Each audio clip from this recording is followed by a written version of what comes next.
This is Moskva, guided missile helicopter carrier operating in the Mediterranean on her initial voyage in 1968. She is of a new breed of warship, which the Soviet economy is now willing to support. She foretells that tomorrow's Soviet sea power will be characterized by more sophisticated and capable ships operating at greater distances from the motherland.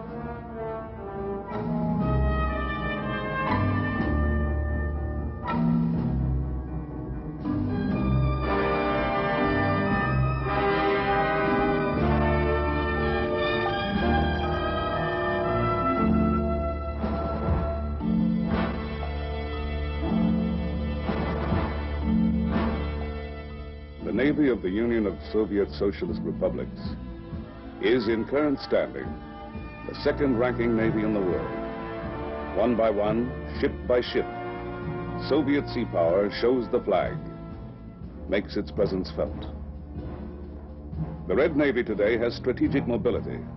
It moves ships great distances from home ports and transfers them freely between the Baltic, the Arctic, the Black Sea, and throughout the Mediterranean.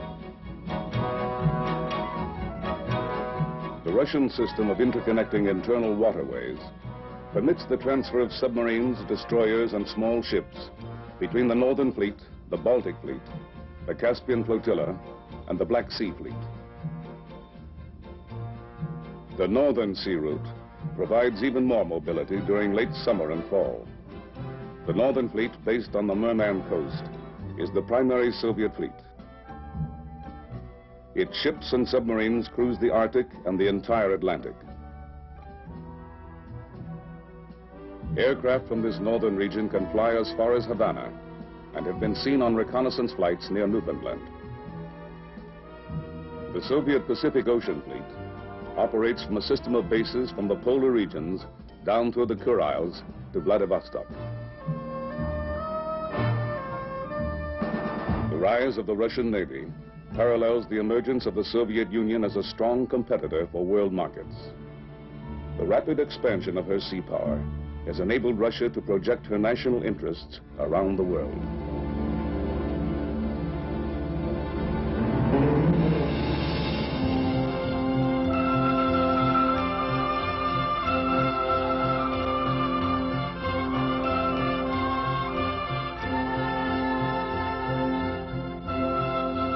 Imperial Russia, under Czar Nicholas II, a major power and a ranking world naval power.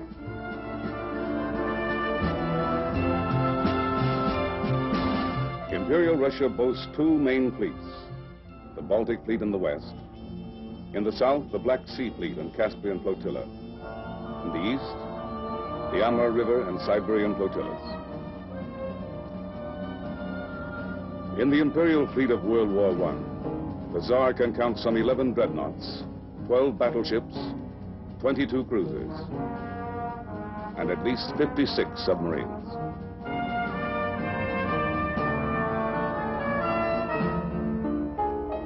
This fleet will be surrendered, scuttled, or sunk in the years of revolution which will sweep away old Russia.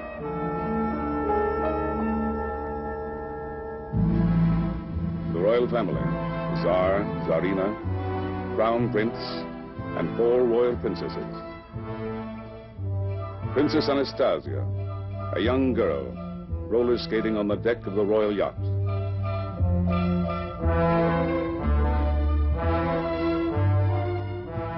And across Europe at Sarajevo, Archduke Ferdinand walks to his destiny.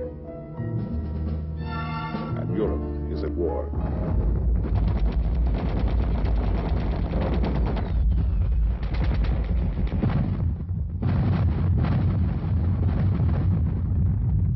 Russia fights a desperate war.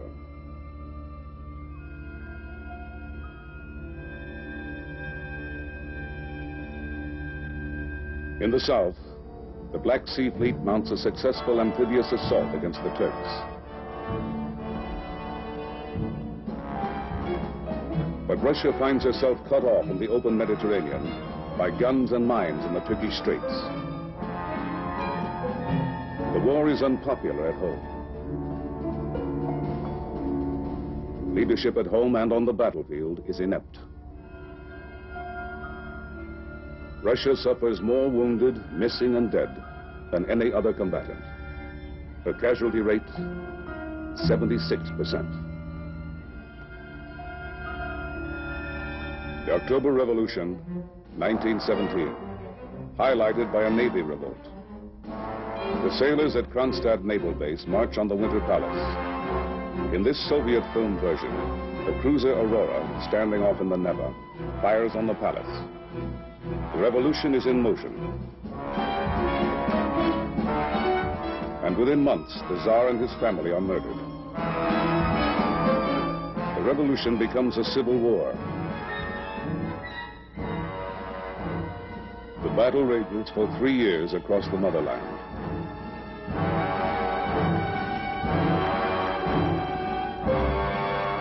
Admiral Kolchak aboard one of his ships. He receives heavy Allied backing as he leads the White Russian forces in Siberia. He will be defeated and executed by the Bolsheviks.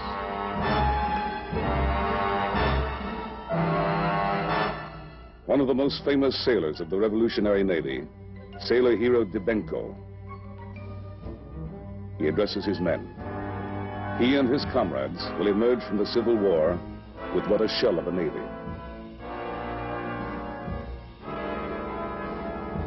In the Black Sea, a Russian battleship is torpedoed and sunk by a Russian destroyer. 7 battleships, 2 cruisers and 8 destroyers, submarines and other ships are lost at Sevastopol. 2/3 of all the warships at Novorossiysk are run aground or blown up by their crews.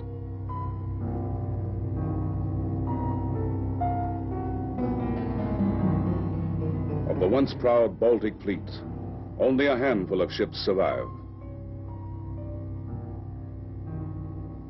But worse days are to come.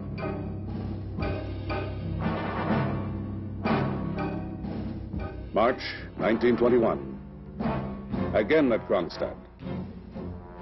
Sailors revolt in a second rebellion, this time against the Bolsheviks, demanding reforms promised by the Bolsheviks but not delivered. In these government films, the Red Army storms the bastion Kronstadt over the frozen Gulf of Finland. The defenders hold off 3 attacks, and when overrun, the survivors are shot. The Navy, dishonored and all but destroyed, stands condemned. And Lenin not only distrusts the Navy, but doubts its usefulness. 1924. Soviet Russia gains recognition from Western powers. But the father of the revolution, Lenin, is dead.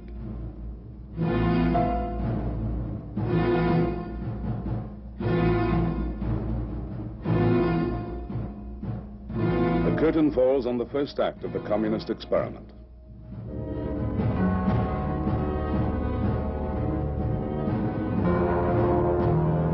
Stalin begins the next act as he sets in motion his iron rule. By 1927, 2 reconditioned Tsarist battleships operate in the Baltic. A small defensive navy begins to emerge.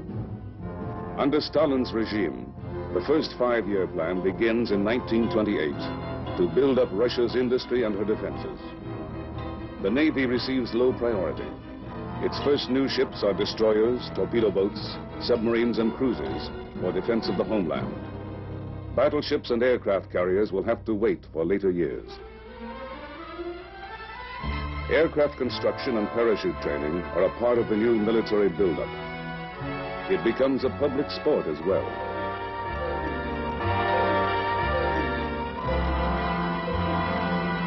In 1932, the Imperial Japanese Army invades northern Manchuria.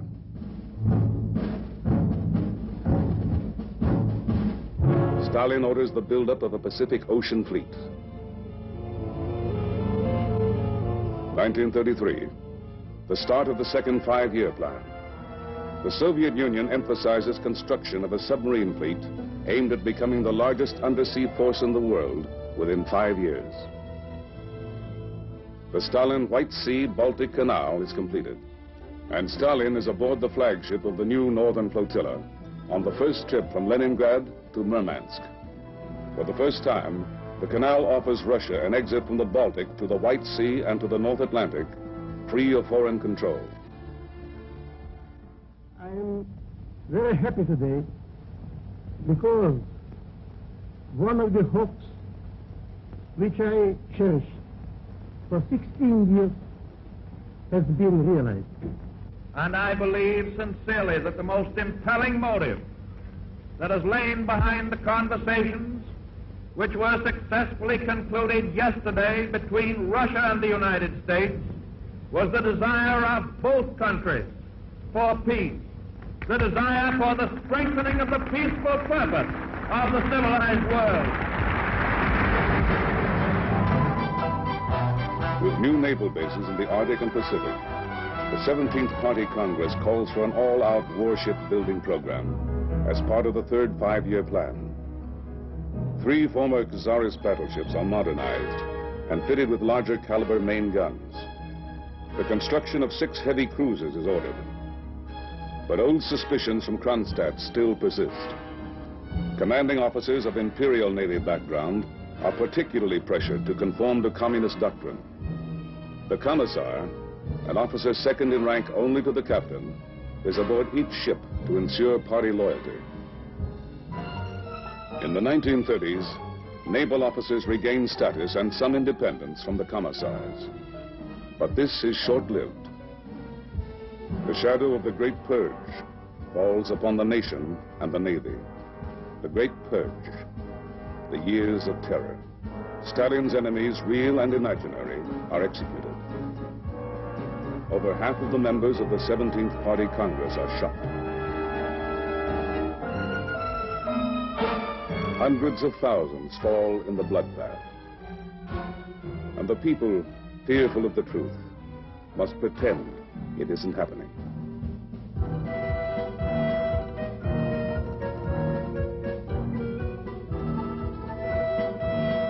The estimate?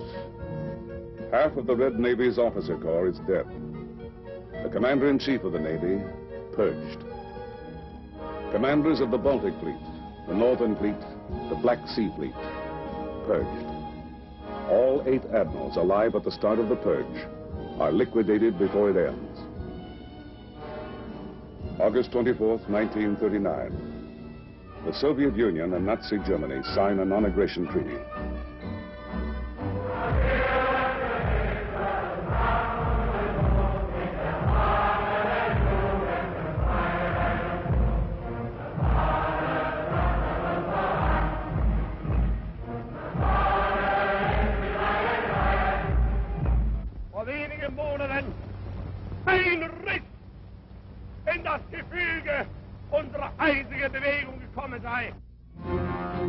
Within a month, Hitler invades Poland. Stalin follows suit and occupies eastern Poland.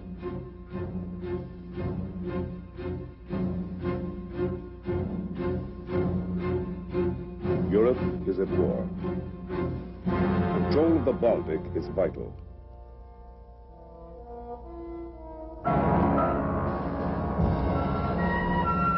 German naval units move on the treaty port of Danzig and take ports in the Polish corridor.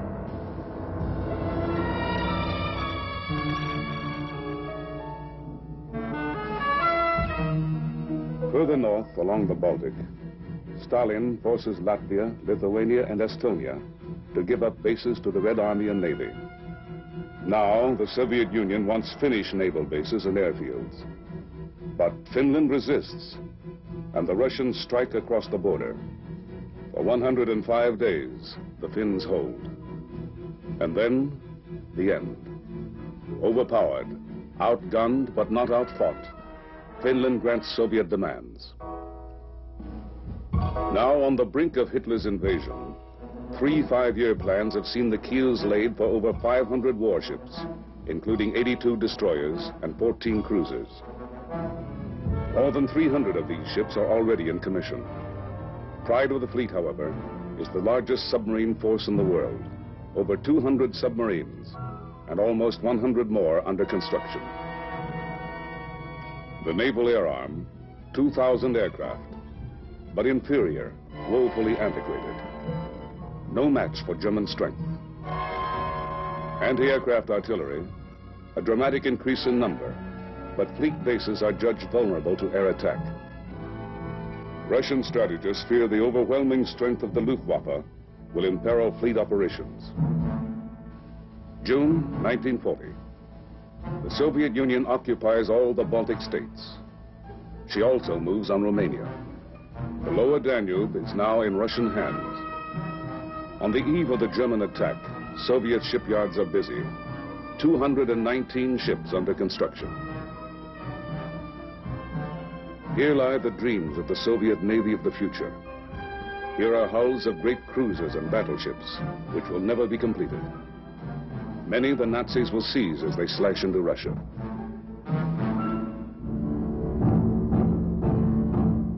Soviet fleet bases are vulnerable from the land. The German plan, cut off, isolate and eliminate the Red Navy as a factor in the war.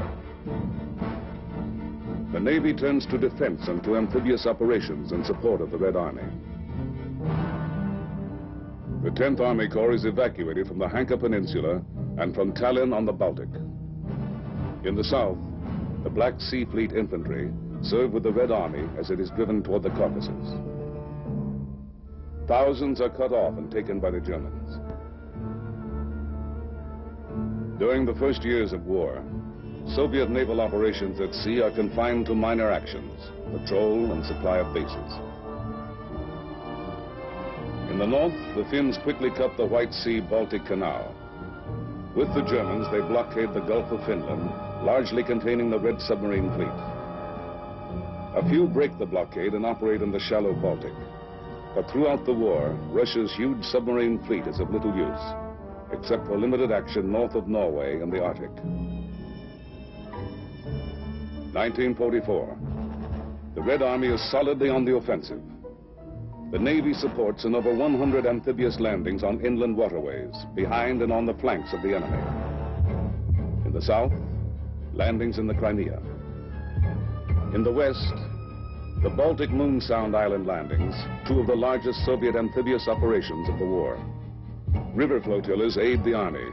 They range and control the Danube, the Dnieper, the Volga, and other key waterways. But during all of World War II, major Soviet surface units do not fight a single battle, either in coastal waters or at sea.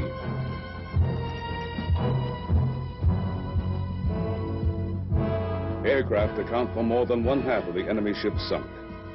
Naval aircraft fly over 300,000 sorties and destroy over 5,000 enemy aircraft.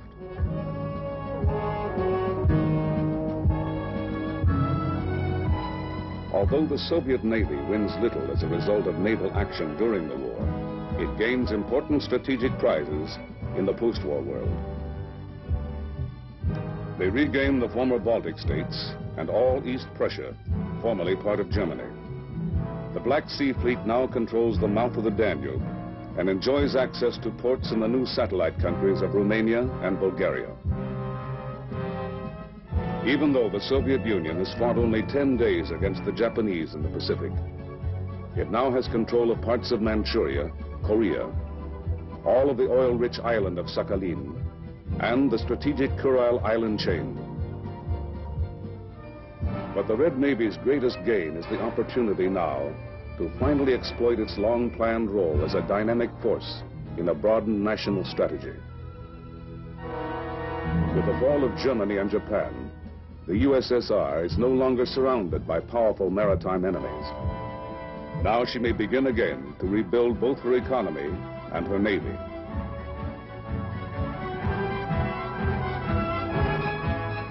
The Soviet Union immediately registers all captive ships. And again, the Soviet Navy must for the time being concentrate on coastal defense, with promise of major warships to wait, but not for long. The post-war Navy places the Soviet naval officer in a special class. A conscious effort is underway to create an elite corps and foster naval tradition even in the cadet corps, usually drawn from officers' families.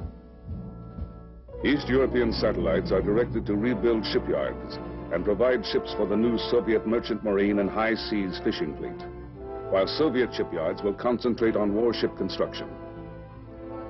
Polish, East German, Bulgarian, Romanian, Yugoslav and Albanian ports are now available to Soviet ships.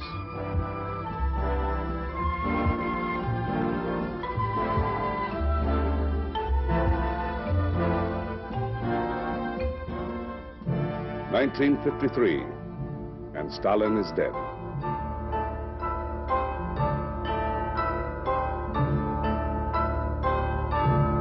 Khrushchev rises to power, and with him come vital decisions as to the level of technology to be employed in the Navy of the future. Now the Soviet Union looks to nuclear power. It develops long-range cruise missiles launched from aircraft, ships or submarines, as well as submarine-launched ballistic missiles.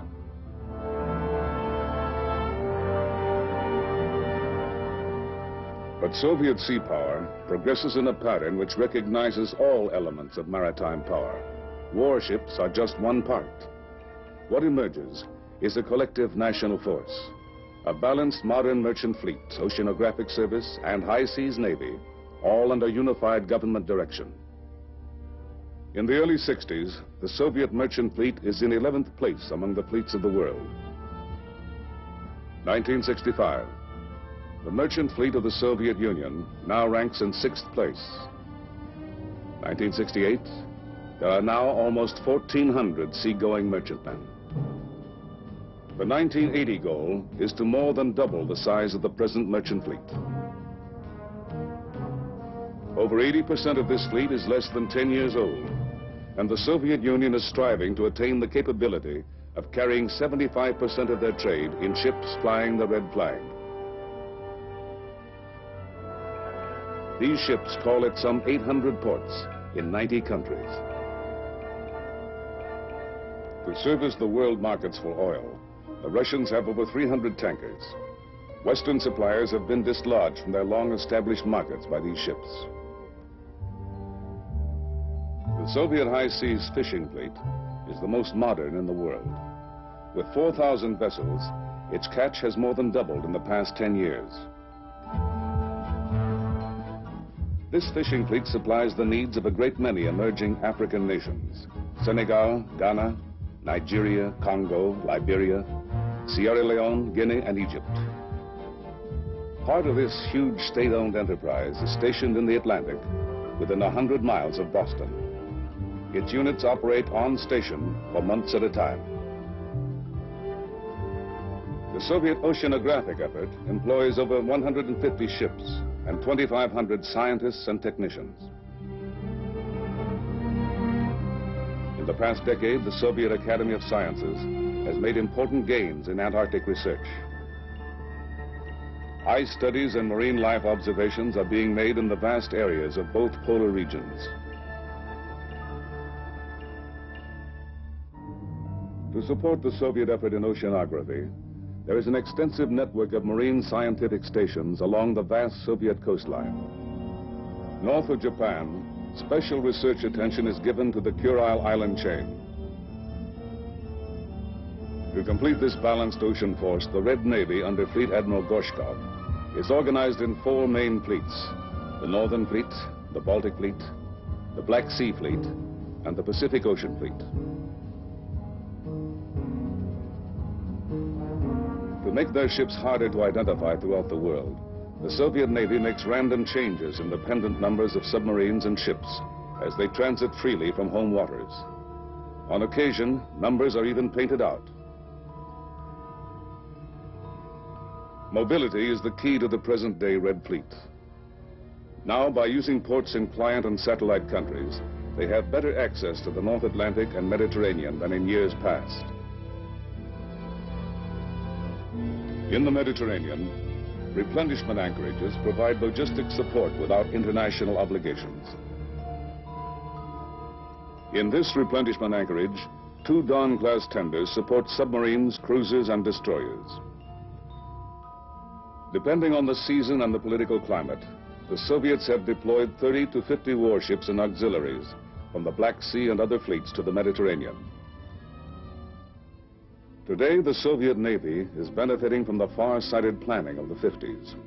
Her submarine force is the largest in the world, approximately 350 undersea craft, all built since the end of World War II. About 1 in 7 is nuclear powered. 35 can fire ICBMs from beneath the sea, and over 40 can fire the cruise missile.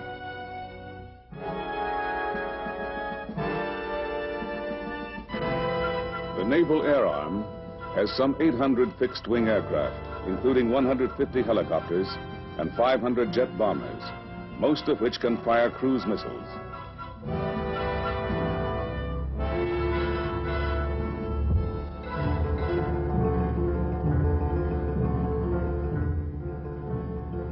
This task force patrolling the Mediterranean reflects the success of the Soviet fleet building program.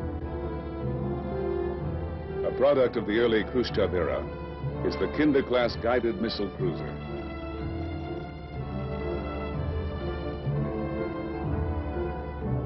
Her armament includes surface-to-air guided missiles for defense of her task force from air attack.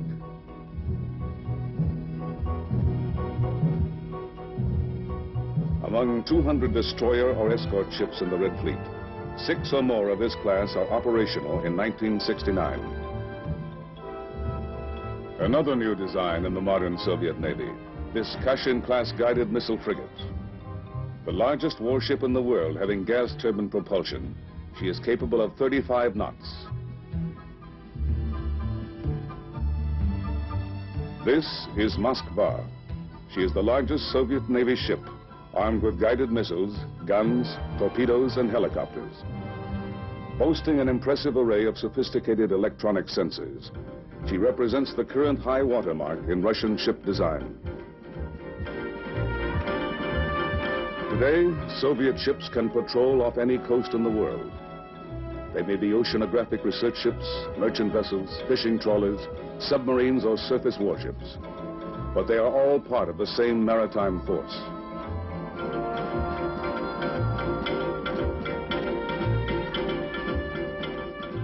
Closely commanded through a modern system of communications, they can respond rapidly anywhere in the world to any situation.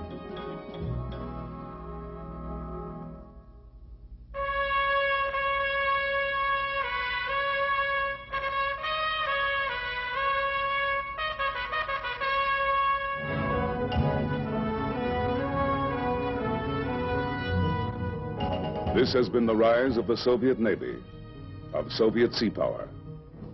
From the Tsarist fleet of 1917 to the present modern, mobile, well-coordinated ocean force. And this ship, Moskva, symbolizes a challenge of Soviet sea power to Western preeminence on the oceans of the world.